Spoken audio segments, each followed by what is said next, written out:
अस्सलामुअलैकुम, मेरा नाम है मुजाहिद और ये है आपका English learning channel easy English speaking course.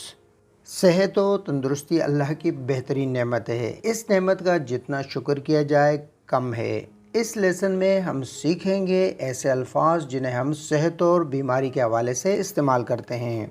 वैसे तो सेहत से मुतालिक इस्तेमाल होने वाले अल्फाज का एक वसी ज़ख़ीरा है, लेकिन हम वो अल्फाज सीखेंगे जो रोज़मर्रा गुफ्तगू में आम हैं। अगर आप मुतवज्जे हैं तो चलिए शुरू करते हैं पहले लफ्ज़ से। पहला वर्ड है एलिंग। एलिंग एलिंग की मीनिंग है अलील या बीमार। लफ्ज़ एलिंग एडजेक्टिव है, जैसे she takes great care of her ailing mother. वो अपनी बीमार माँ का बड़ा ख्याल रखती है।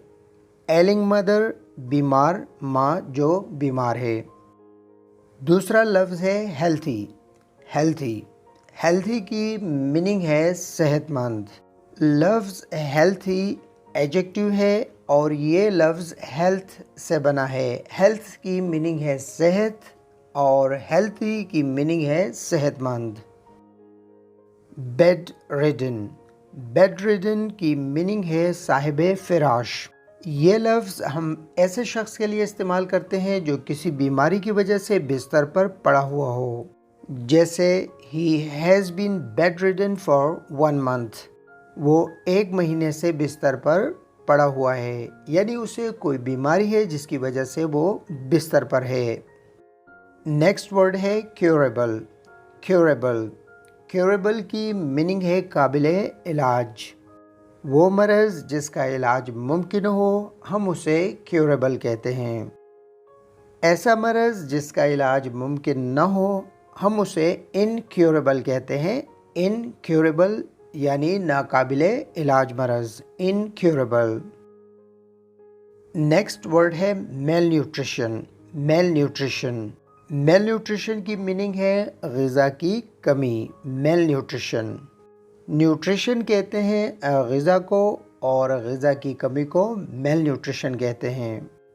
ऐसा मरीज़ जो मेल न्यूट्रिशन का शिकार हो हम उसे मेल नोरिश्ड कहते हैं। मेल नोरिश्ड यानी वो शख्स जिसे ग़िज़ा की कमी हो, मेल नोरिश्ड।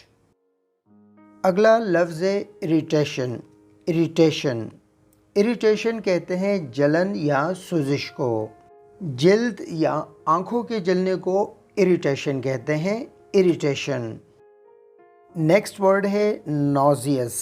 नॉजियस इस लफ्ज़ को हम नॉशस या नॉजियस दोनों तरह से प्रोनाउंस कर सकते हैं। ऐसी कैफियत जब आपको लगे कि उल्टी आ रही है, जैसे आई फील नॉजियस, मुझे उल्टी आ रही है या मुझे कै आ रही है या मुझे ऐसा लग रहा है, आई फील नॉजियस। शिवर। शिवर शिवर की मीनिंग है कपकपाना। सर्दी या बीमारी के सबब कपकपाना या जिस्म के हिलने को शिवर कहते हैं। अगला लफ्ज़ है ट्रॉमा। ट्रॉमा ट्रॉमा कहते हैं शदीद दबाव, खौफ या सदमे की वजह से होने वाली जहनी कैफियत को ट्रॉमा कहते हैं, ट्रॉमा। ऐसे मरीज़ जो मुसलसल शदीद दबाव या खौफ में रहे हों, ऐसे मरीज़ों का इलाज ट्रॉमा सेंटर में किया जाता है। स्ट्रेन। स्ट्रेन स्ट्रेन की मीनिंग है दबाव डालना या बोझ डालना। जिस्म के किसी हिस्से से ज़रूरत से ज़्यादा काम लेकर उसे नुकसान पहुंचाने को स्ट्रेन कहते हैं, जैसे don't strain your eyes by reading in poor light. कम रोशनी में पढ़ने से अपनी आँखों पर दबाव मत डालो या उन्हें नुकसान न पहुंचाओ। Don't strain your eyes. Next word है हील। हील इसकी मीनिंग है सेहतमंद होना या ठीक होना, जैसे द वुंड हील्ड स्लोली, ज़ख़म आहिस्ता आहिस्ता ठीक हो गया। The wound healed slowly. Swell. Swell swell की मीनिंग है सूज जाना या फूल जाना, जैसे शहद की मक्खी के काटने या चोट लगने की वजह से सूजन हो जाती है, इसे हम स्वेल कहते हैं। स्वोलन। स्वोलन।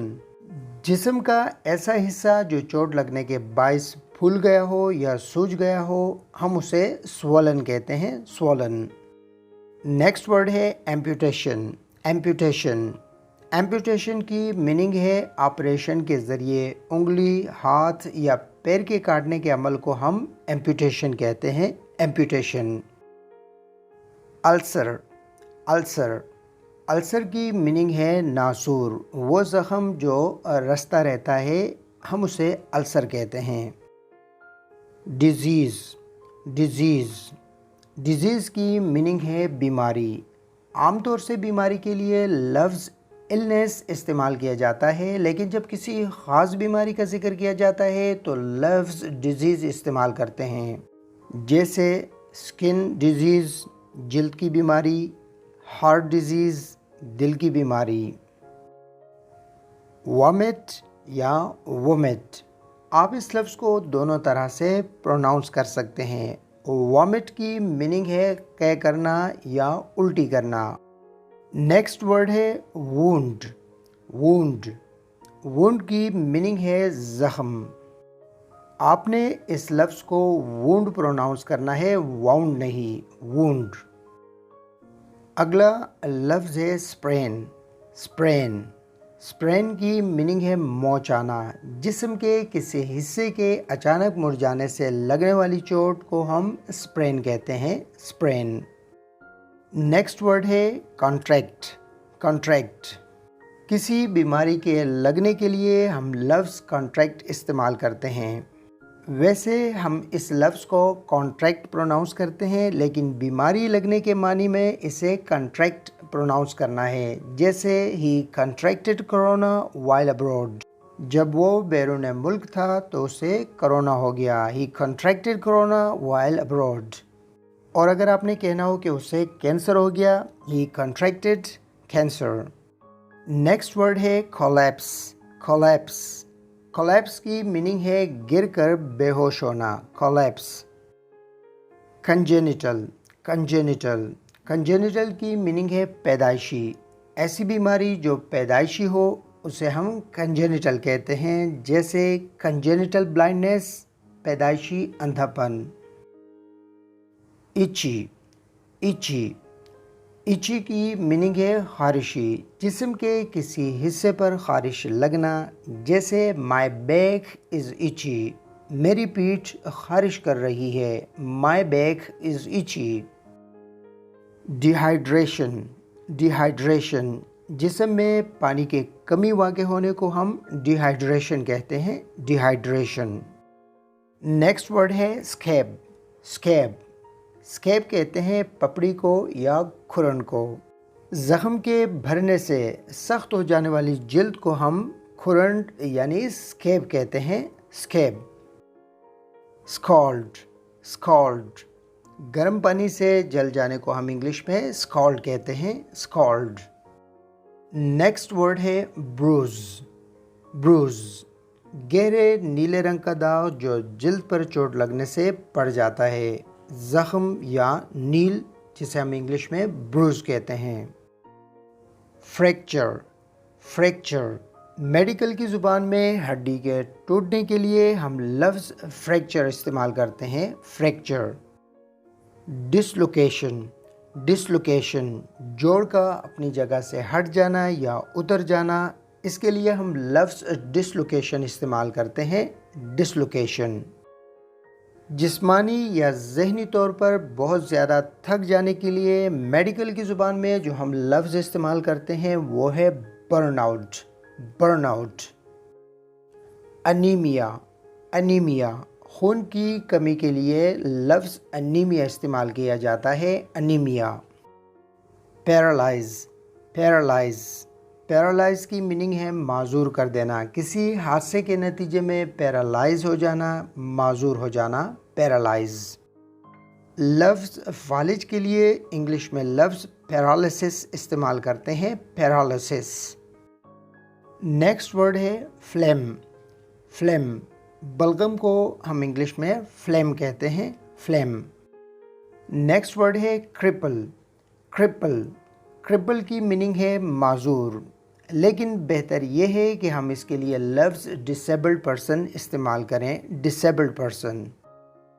मैदे के हवाले से जब हम कोई बात करते हैं इसके लिए लफ्ज़ एक गैस्ट्रिक इस्तेमाल करते हैं, गैस्ट्रिक।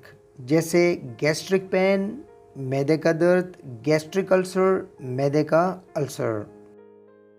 और जब बात करनी हो दिल के मुतालिक तो इसके लिए लफ्ज़ कार्डियक इस्तेमाल करते हैं, कार्डियक।